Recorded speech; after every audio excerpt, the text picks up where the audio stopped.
Now, the greatest radio shows of all time. Suspense. The Shadow Node. Washington calling David Harding, counter-spy. Classic radio theater. The Great Gildersleeve. Fibber McGee and Molly. Dragnet. Gunsmoke. The Lone Ranger. Now, step back into a time machine with your host, Wyatt Cox. Good evening, friends of the Inner Sanctum. Comedy this hour with the adventures of Ozzie and Nelson. At the time, they were still billed as Ozzie, Nelson, and Harriet-Hilliard, although they weren't married. And the program's from 71 years ago today, March 21st, 1952, The Ego Builder. Thank you for tuning in on this Sure Happy It's Tuesday, 21st day of March, 80th day of the year. We have 285 days remaining until we get to 2024. Charles Lindbergh presented the Medal of Honor on this date in 1928 for his first solo transatlantic flight. Alan Freed presented the Moondog Coronation Ball on this date in 1952, the first rock and roll concert, and it was held in Cleveland, Ohio. At a press conference on this date in 1962, President Kennedy discussed the protests of Army reservists who were being called to serve in Vietnam. You've heard the quote, "Life is unfair," but here President Kennedy put the quote in context. There's always an equity in life.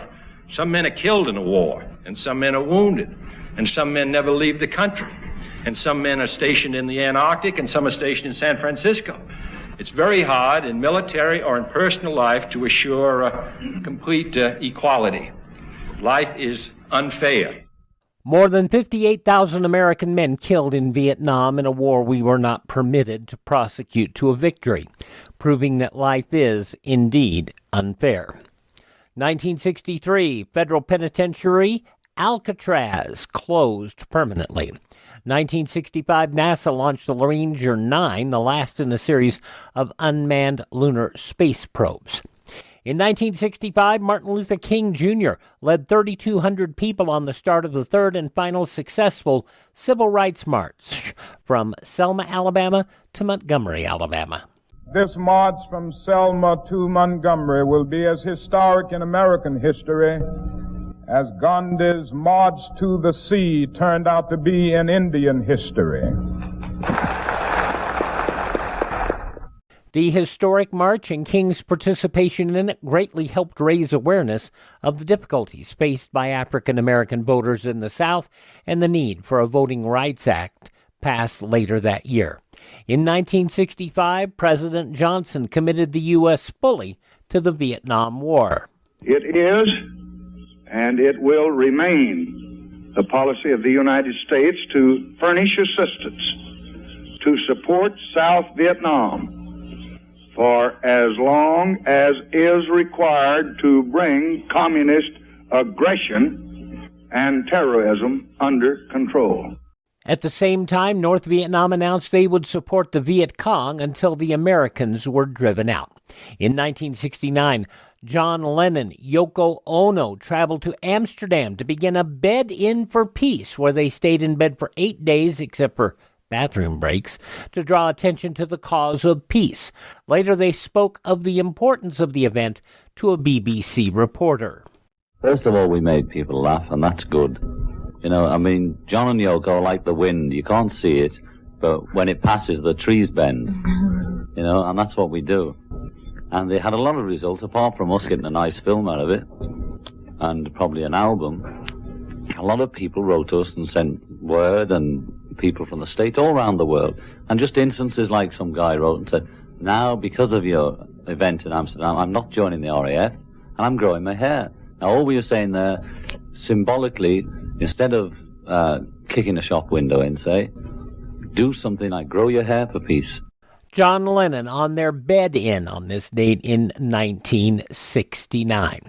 1970, the first Earth Day proclaimed by San Francisco Mayor Joseph Alioto.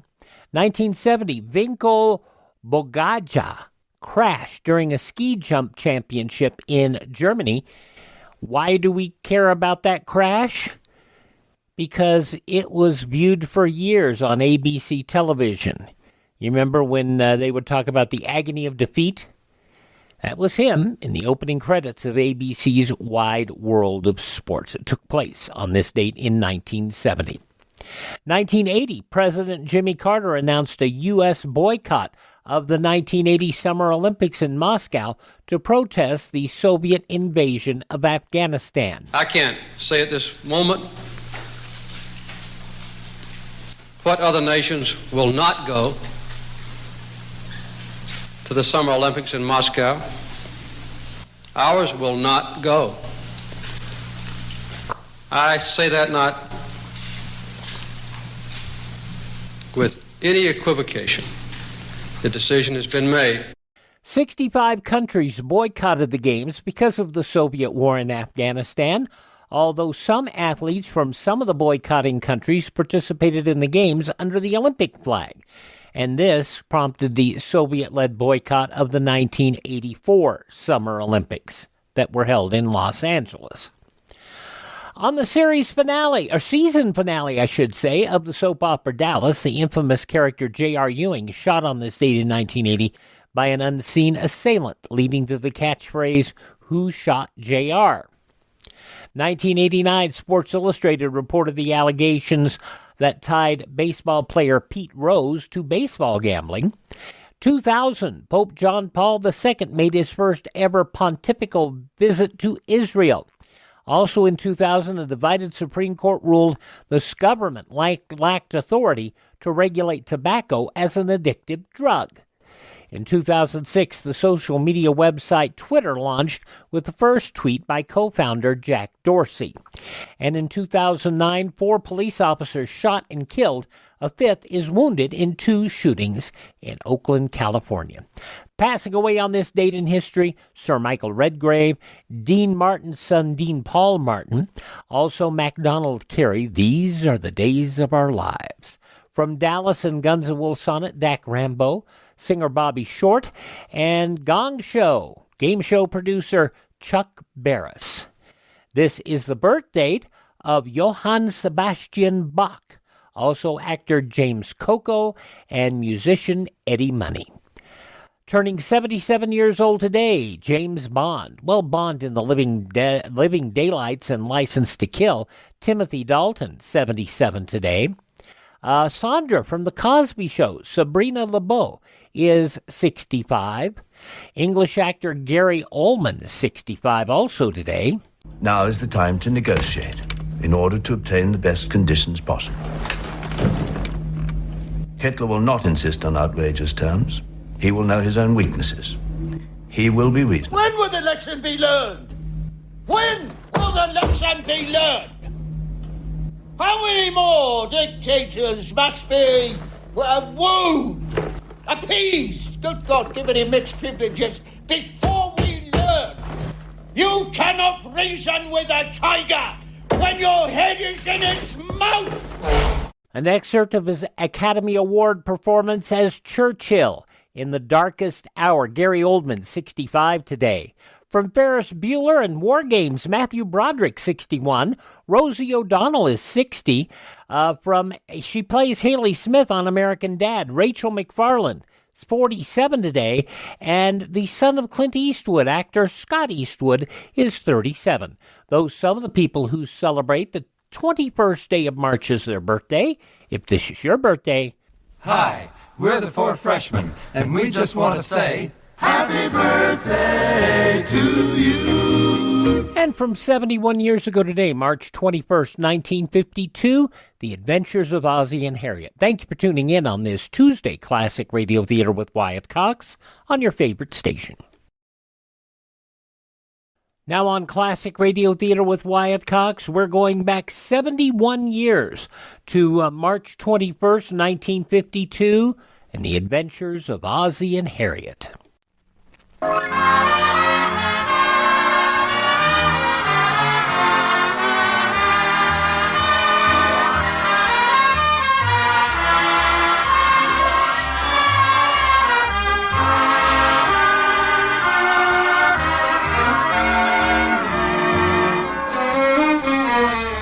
we present the amusingly transcribed adventures of Ozzie and Harriet, starring America's favorite young couple, Ozzie-Nelson and Harriet-Hilliard.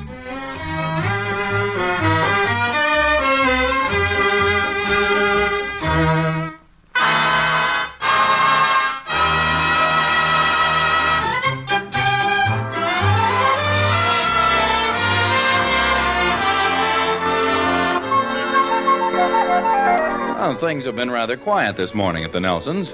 Nothing much unusual has happened. Harriet called the boys, and they got up as usual and came down to breakfast. Then she called Ozzie down for breakfast as usual. Then she called Ozzie again as usual. And then she called him again as usual.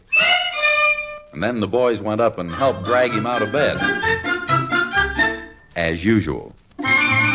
So you see, the whole family had breakfast, and things have been very quiet and very, very usual. As usual. And offhand, I'd say it was just about time for things to start happening. Well, there goes the phone. Now, that doesn't seem especially unusual, but then you never can tell. Hello? Oh, hello, Mrs. Peabody. I believe she's the president of the P.T.A. Oh, that's too bad. Oh, who is it, Harriet? It's Mrs. Peabody. Oh, well, thank you, Mrs. Peabody. I'm very honored. That starts this afternoon, doesn't it? What's up, Pop? Shh. Just a minute, boys. I'll be very happy to. Oh, not at all. And thank you so much for calling. Goodbye. Oh, this is awful. Awful? You sound mighty pleased on the phone. Sometimes women are a little hard to understand, Pop. It's the big PTA meetings at the school auditorium all this week. Well, what about it? Well, one of the regular council members can't make it, and I've been chosen as alternate. Well, I certainly don't think that's so awful. I do, Mom. I hate going to school, too, boy. Well, it's just that I'm totally unprepared. That's the same feeling I get sometimes. Never mind now, Ricky. You should have been there yesterday, boy. Our history teacher asked us questions about stuff we never heard of before. I guess that stopped you for a while. Heck no. I gave them some answers they never heard of before. And you probably get a mark like you never seen before, too. Well, I'm afraid I'm going to look like something you've never seen before. What do you mean by that? Well, in the first place, just look at my hair. What's the matter with it? I think it looks fine. Well, thank you, dear, but it looks just terrible, and I know it. And my good suit is at the cleaners, and so are my gloves. And I don't have a decent hat to wear. How do you think I'm going to look? Not so hot, huh? That's putting it mildly. Oh, Harriet, don't be ridiculous. I think you look fine right now. You know darn well, Harriet, you look lovely no matter what you're wearing. You're just saying that because I'd crown you if you didn't. No, I'm not. I really mean it this time. But that is, I mean it every time. I mean it this time especially. Well, thank you, but I'd feel much better if I'd had a little time to get prepared. And another thing, I don't even know what subjects they're going to discuss. With all those professional educators and teachers there. I'd be very happy to lend you my school books. Why don't you keep quiet for about 5 minutes? Nobody was talking to you, Dave. Look, cut it out, boys. We've got enough trouble with your mother so upset. Upset? I'm not upset. I'm just a little frantic, that's all. There's no reason in the world why you should be. Well, it's easy to say. In the first place, you won't be expected to compete with professionals when it comes to the technical discussions on education. If you just approach every problem with your usual good sense and judgment, you can't go wrong. I hope you're right. Oh, sure. Pop knows what he's talking about. Your mother has a good head on her shoulders, and if she just uses it, she'll make the grade. Do I have a good head on my shoulders, too, Pop? Yes, I'd say so. I hope Mom makes better grades than I do. That won't be hard. Well, I don't know. I wish I felt as confident. Don't be silly. You'll be the highlight of the conference. You're beautiful, you're intelligent, you're well poised, you're... If you think I'm going to stop you, you're crazy.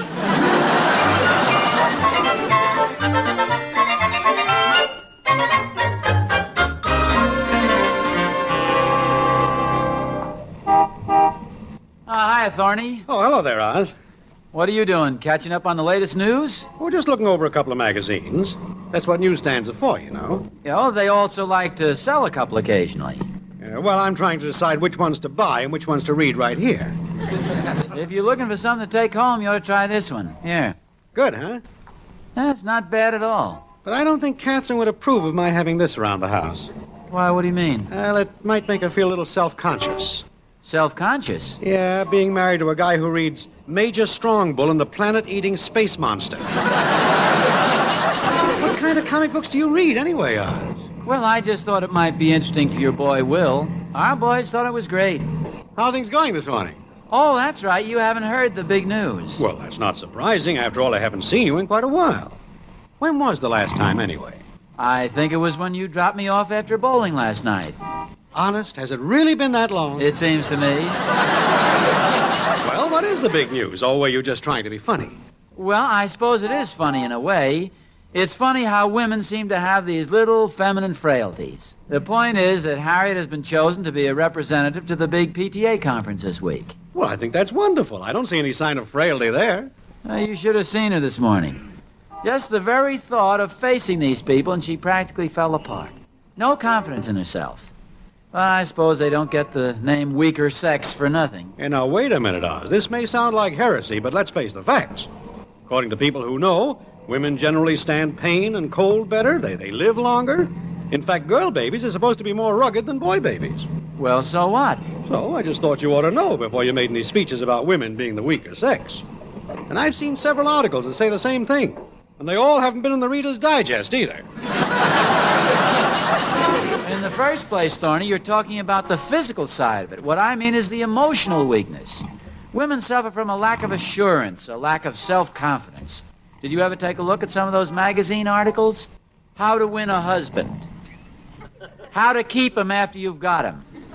How to get him back again after you've lost him. All the same. All articles directed to the women trying to boost their self-confidence. Well, okay, but what's this got to do with Harriet and the PTA? Everything, Thorny. She got the news and went into a panic. Didn't know what to wear, didn't know if she'd look right, worried about how she'd get along. Well, I don't see what she has to worry about. That's just it. She has nothing to worry about at all. But try and tell her that. Well, why don't you? And show her, too. Reinforce that feminine ego of hers. Well, that's what I was trying to do this morning. Well, then go back to that woman. Show her she can have confidence and assurance. You know, Thorny, that's just what I think I'll do. Good boy, Oz. Now, aren't you glad you talked to me? Yes. I don't know what I would have done without you. Any time at all, Oz, any time. Well, I've got to run along. If you have any other little problems, just address them to me in care of this magazine stand. Thank you. And good night, Dr. Popenow.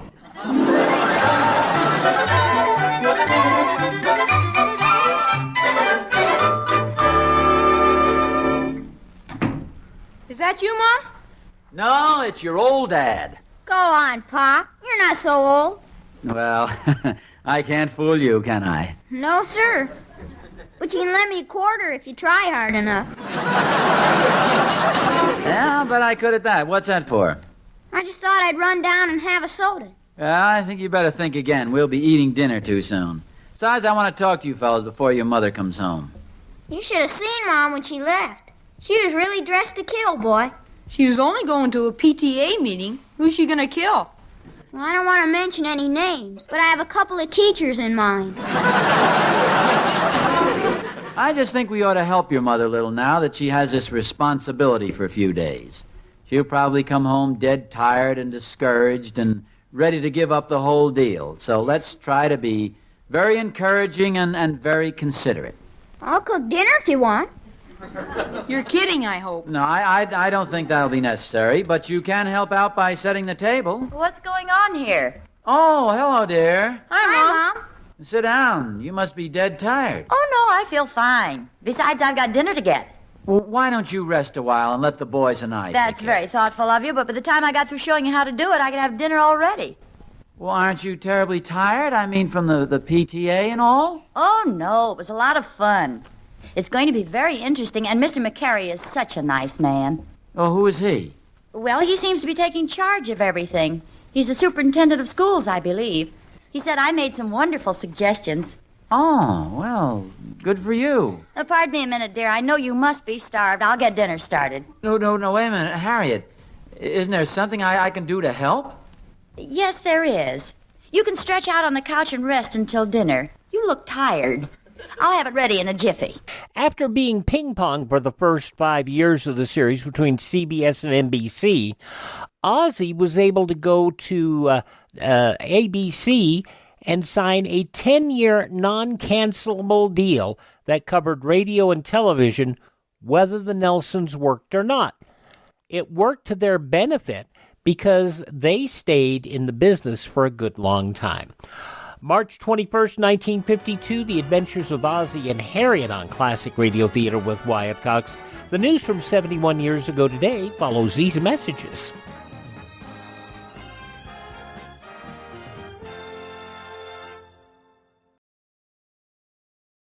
Classic Radio Theater family, you know our friend Mike Lindell has a passion to help everyone get the best sleep of your life. He didn't stop by just creating the best pillow. He created the best bed sheets ever. They look and feel great, which means an even better night's sleep for me because, you know, I'm working like 67 hours a day.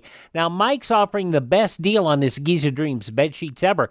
You can get a set of Giza sheets for as low as $29.98. You'll never want to sleep on anything else once you slept on a set of Giza Dream sheets. A special offer for you right now. You can get a set of Giza sheets for as low as $29.98. Call 1-800-928-4715. Use the promo code Wyatt.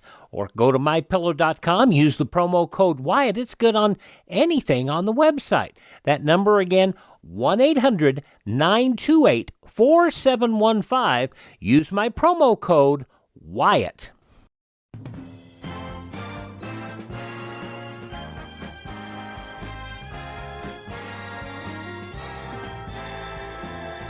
Thanks for tuning in to Classic Radio Theater with Wyatt Cox here on your favorite station.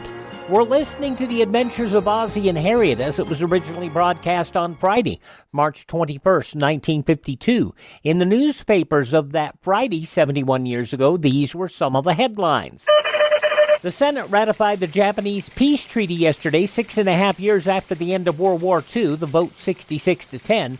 The treaty formally ends the war between Japan and the Allies and recognizes Japan's full sovereignty over her home islands. By voice vote, the Senate also ratified 2 security pacts, one with the Philippines and one with Australia and New Zealand. The government recommended last night a 3-installment pay raise totaling 17.5 cents an hour for CIO steelworkers, plus other contract improvements worth at least a nickel an hour. The pay raise was voted by the public and labor members of the Wage Stabilization Board, with industry members vigorously dissenting.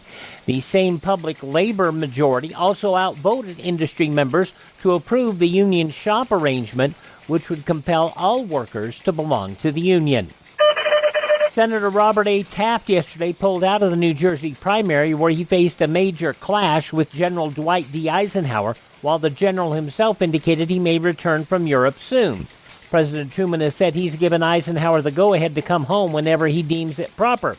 Taft quit the New Jersey contest with an angry blast, accusing New Jersey Governor Alfred E. Driscoll of political trickery and throwing the weight of the state GOP machine behind Eisenhower. He said Driscoll thereby broke his word and took steps to corrupt the intent of the preference primary, which is to be held April 15th. Under the circumstances, he said, it could not be a fair contest.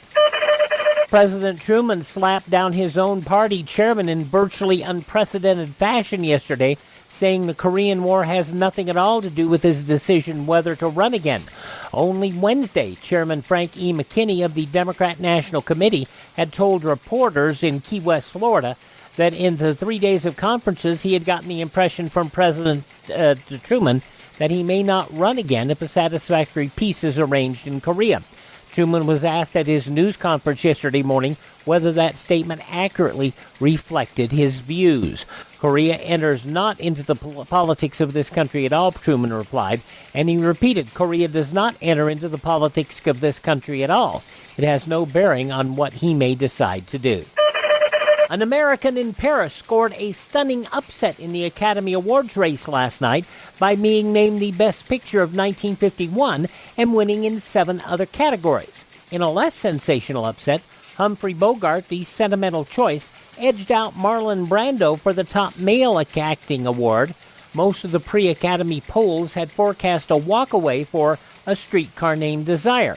The veteran actor who first made a name in the days of the gangster films won his Oscar for The African Queen, A Tale of the Jungle. It was one of the bigger upsets in recent Academy events. Most of the polls had given Brando the award in what was to be a clean sweep of top honors for A Streetcar Named Desire, though Vivien Leigh put Streetcar back in the running by winning the top actress Oscar as expected. In Mantua, Italy, 2 communist newsmen yesterday turned down a challenge to run a capitalist salami factory for a year. The challenge made last week by salami maker Dante Villani to Cesar Brunetto and Ancillo Zanchi, writers on the communist daily Il Progresso, who had cast doubt on the $10,000 profit Villani reported on his income tax. They thought he should have done better. Villani said, "Let's see you make more." An article in Il Progresso said yesterday the 2 Reds were too busy. And in Miami Beach, the cold cash which I.E. DeBartolomeus of Wilmington, Delaware, left in the Ocean Way Hotel sent to him yesterday. DeBartolomeus wrote to police he'd left his wallet containing $356 in his apartment at the hotel. Hotel manager found the wallet right where DeLatorose said he left it, in an envelope, in the freezer compartment of the refrigerator. And those some of the day's top news stories as reported in the newspapers of Friday, March 21st, 1952 on your radio, Ozzie and Harriet. And we'll hear the conclusion coming up following these messages. You're listening to a Tuesday edition of Classic Radio Theater with Wyatt Cox.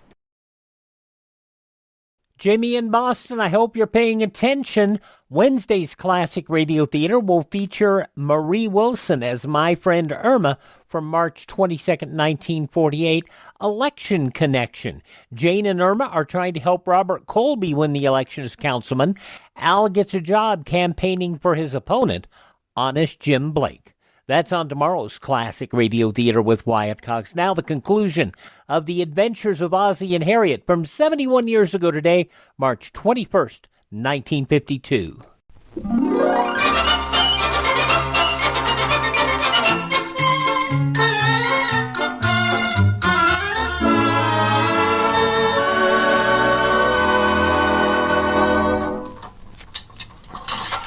Hey, how about one of you guys drying these things for me? Go ahead, Ricky. Who, me? That's what I said. Yeah, I suppose you got a broken arm or something. I did my share. I fixed lunch. Okay. I did my share, too. I ate it. How old do you think Mr. McCary is, Pop? Oh, I don't know, David. He must be an older man. You don't become superintendent of public schools overnight. I'd say he's probably in his early 60s. Sure doesn't look that old to me. Well, when did you see Mr. McCary? There's a picture of him in today's paper. Oh, I didn't see that. Well, just a second, I'll get it for you. Is that all the dishes, Pop? Yeah, that does it. I guess we can relax for a while now. Here it is, Pop. You mean this is Mr. McCary? Yeah, that's what it says. Wallace McCary, superintendent of schools. I'd somehow pictured him a little different. He's got a crew cut. And look at that bow tie. Certainly isn't a very dignified way for the superintendent of public schools to dress. Mom said he's real swell to work with. Well, you know your mother. She gets along with anybody. Looks pretty dull to me. Bow ties. Nobody wears those anymore. Oh, sure, a lot of guys wear them, Pop. Well, yes, certain types can get away with it. I think it looks good on him. Well, it's not too bad, I guess. I think that crew cut's a little ridiculous for a man his age. Looks pretty young to me. Young? He's at least 30. Well, isn't that young? How old are you, Pop? That isn't important. Some men are old at 30, and other men are still young at 30. take this McCary person. He's probably a bookworm who doesn't bother to keep himself in good physical condition. Definitely isn't the athletic type. Says here he was captain of his football team. I imagine that was an honorary title. Holy smokes, and a champion at the low hurdles. Yes, low hurdles, not as if it were high hurdles. Can't even get all of his shoulders in the picture.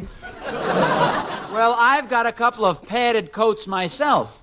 Mom said he's very nice. Okay, your mother thinks he's very nice.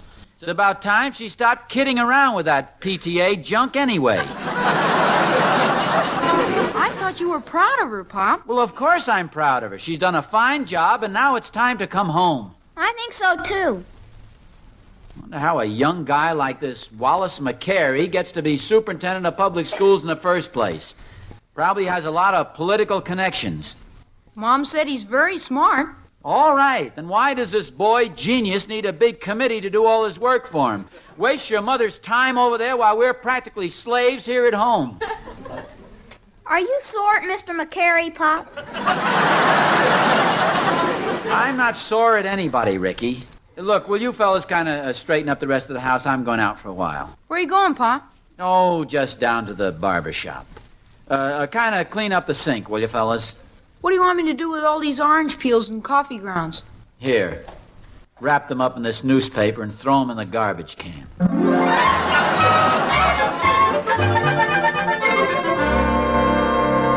Hey, Oz. Oh, hello, Thorny. I was just on my way over to your house. I wanted to shake the hand of a truly great man. Who's that? Well, you, of course. Oz, you're positively amazing.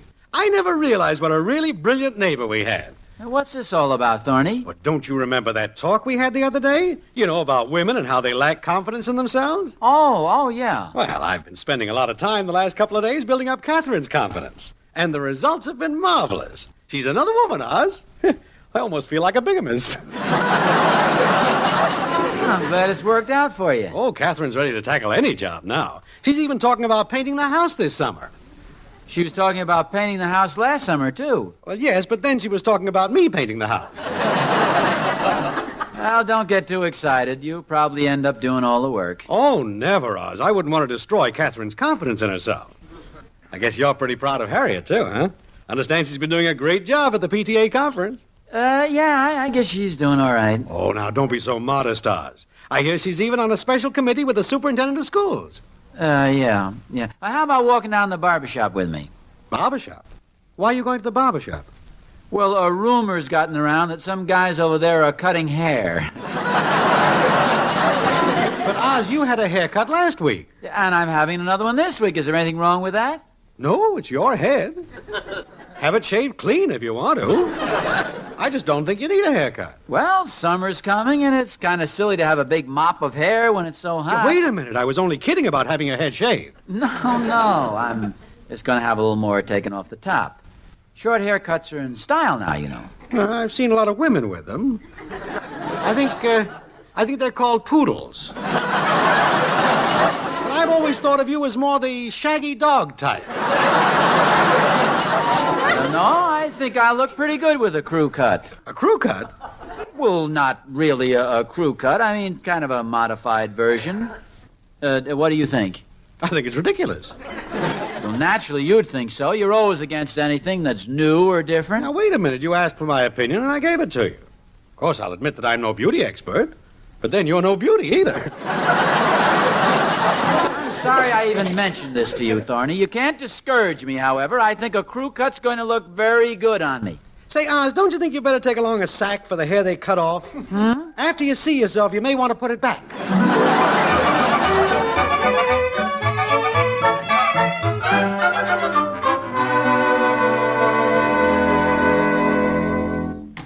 Hi, Mom. Oh, hello, boys.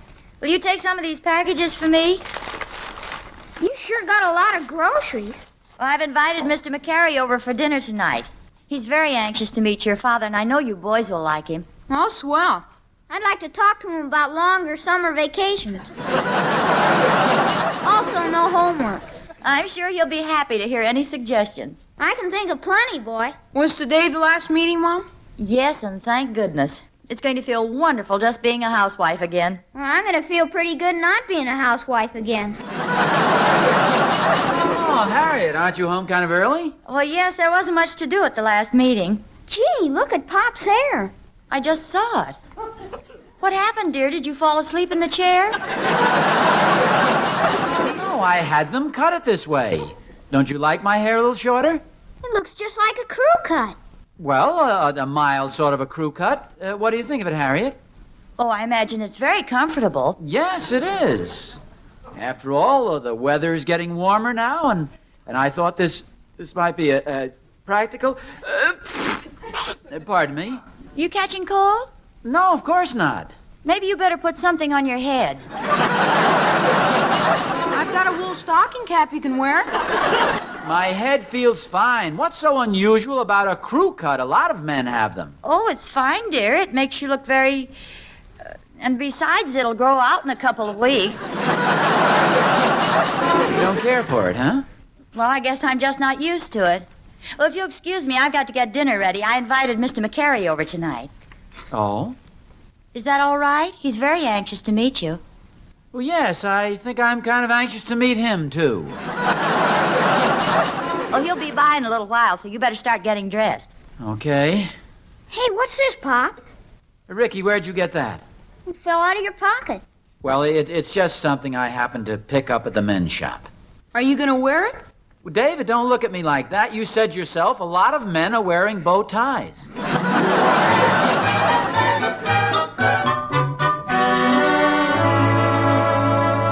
Ozzie, Yeah? will you help me set the table? Oh, sure. Do I look all right? Yes, fine. I wish you'd stop staring at my head. I didn't realize I was staring. You just look so... well, so different. I should think you'd be used to seeing a crew cut by now. I know this isn't as short as Mr. McCary wears his hair. I should hope not. You mean you don't like his crew cut either? Crew cut? Well, I wouldn't exactly call his a crew cut. Hey, Mom, somebody's coming up the walk. Oh, it's probably Mr. McCary. Hmm? No, this is an older man. Older than Mr. McCary? I'll get this, boys. Mr. Nelson? Yes? I'm Wallace McCary. Oh, oh, yes. Won't you come in? Thank you. Oh, hello, Mr. McCary. Hello, Mrs. Nelson. I hope you didn't have any trouble finding the house. No, not at all. I certainly appreciate this invitation. Oh, I'm so glad you could make it. I see you've met my husband. Oh, yes. Yeah, please come in and sit down. Thank you. And these are our two boys, David and Ricky. This is Mr. McCary, boys. Hello. David, Ricky. Would you excuse me? I'll have dinner ready in just a moment. Oh, certainly. Take your time, Harriet. Mr. McCary and I'll sit here and chat a while. We saw your picture in the paper. Oh, did you see that? That was my college graduation picture. Oh, I see. Whenever they want a photograph of me for the paper, my wife gives them that one. It's her favorite picture, and I must say I rather like it myself. Oh, yes. Well, it is a good one. Yeah, but it looks so Why don't you boys see if you can help your mother? She may have a little trouble finding things. Okay, Pop. Is that chair comfortable? Oh, yes. Here, let me pour you a glass of sherry. Oh, fine. Thanks. I've been very anxious to meet you, Mr. Nelson. Oh, thank you. Yes, indeed. I don't mean to embarrass you, but Mrs. Nelson is such a well-poised, well-organized, and adjusted person. I just knew she must have a very happy home life. Oh, thanks. Yes, we certainly do. Show me a happy, confident wife, and there's always a strong, capable, understanding husband giving her that feeling of security. Oh, I never really thought of it that way. Women are wonderful, and we really couldn't get along without them, but they do lack a man's drive and forcefulness. Yes, I guess you're right at that. Well, I suppose nature really fashioned it that way. Woman is the frail and frivolous creature, unpredictable, emotional. Man is the steady, sturdy, solid influence. Excuse me, Pop. Mom wants to know where your toolbox is. My toolbox? Yes, sir. I think she wants to fix something on the oven. And she can't find the toolbox? No, sir. Pardon me for laughing, David, but Mr. McCary and I were just discussing this very point. What would women do without their husbands? Isn't it the truth? David, tell your mother the toolbox is right where she left it last week after she fixed the lock on the back door. Thanks, Pop. Well, that sounds just like our house. Well, a toast, Brother Nelson, to our wives. As the fella says, we can't live with them and we can't live without them.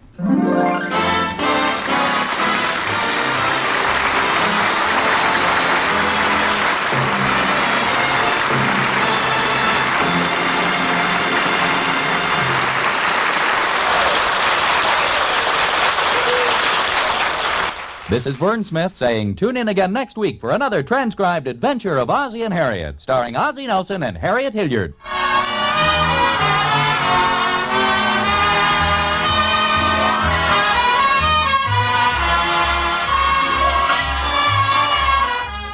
Friday night, a big night on ABC. Richard Diamond at 8. This is Your FBI at 8:30. Ozzie and Harriet at 9, and Mr. District Attorney at 9:30. Over on CBS, you had the Cisco Kid, the Big Time, Guy Lombardo Time, and Robert Q. Lewis's Waxworks program. Meanwhile, NBC had Roy Rogers, Martin and Lewis, Mario Lanza, and Challenge to the Underworld, followed by Night Beat at 10 o'clock. So that was the big night, Friday night on March 21st, 1952. The Adventures of Ozzie and Harriet here on Classic Radio Theater with Wyatt Cox. Hey, thank you for making us a part of your day. Would you thank this station and support their advertisers? It's their kindness and courtesy that allow us to be with you each and every day at this time here on your favorite radio station. If you miss a day, you don't have to miss a single show. All of our shows are available by going to classicradio.stream. That's classicradio.stream. You can stream our shows. You can learn about building a classic radio collection of your own. You can contact me, find our social media links, and if you're so inclined, you can buy me a coffee. That Buy Me a Coffee money helps us acquire additional classic radio collections and helps us maintain our distribution channels. That is at classicradio.stream. Thanks so much for tuning in. Please tell all your friends the greatest radio shows of all time are right here at this spot on the dial. Classic Radio Theater with Wyatt Cox on your favorite radio station.